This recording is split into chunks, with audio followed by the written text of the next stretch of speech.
Un comienzo.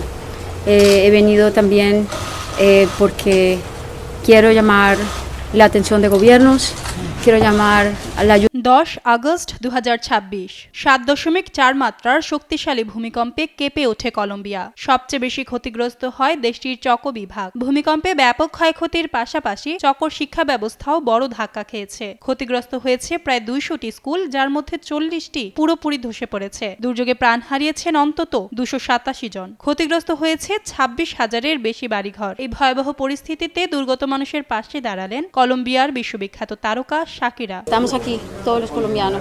17 August চকোর রাজধানী কিবদো সফর করেন তিনি। সেখানে ক্ষতিগ্রস্ত শিশু, পরিবার ও শিক্ষকদের সঙ্গে কথা বলেন শাকিরা এবং ক্ষতিগ্রস্ত স্কুলগুলো ঘুরে দেখেন। সেখানেই স্কুল পুনর্গঠনে প্রাথমিকভাবে $1.25 মিলিয়ন প্রতিশ্রুতির ঘোষণা দেন তিনি। এই তহবিলে রয়েছে শাকিরা ও লাইভ নেশনের $5 lakh, FIFA Global Citizen Education ফান্ডের $5 লাখ এবং ল্যাটিন আমেরিকা ও ক্যারিবীয় অঞ্চলের উন্নয়ন ব্যাংক CAF এর $2.5 লাখ। শাকিরা বলেন, দুর্যোগের পর স্কুল শুধু একটি ভবন নয়, শিশুদের স্বাভাবিক জীবনে ফিরতে, নিরাপত্তা ও নিয়মিত জীবন ফিরে পেতে শিক্ষা প্রতিষ্ঠান গুরুত্বপূর্ণ ভূমিকা রাখে। বসুন্ধরা টিস্যু অশুদ্ধতার বিরুদ্ধে এক বিন্দুও ছাড় নয়।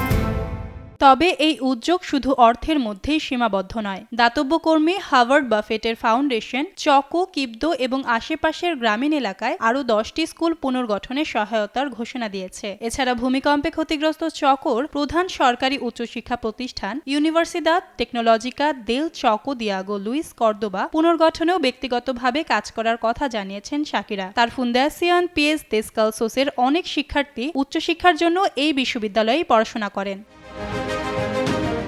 শাকিরার বার্তা স্পষ্ট, চকো একা নয়, কলম্বিয়াও একা নয়। ভূমিকম্পের ধ্বংসস্তূপে যখন থমকে গেছে হাজারো শিশুর স্বাভাবিক জীবন, তখন স্কুল পুনর্গঠনের এই উদ্যোগ তাদের আবারও শ্রেণীকক্ষে ফেরার আশা দেখাচ্ছে।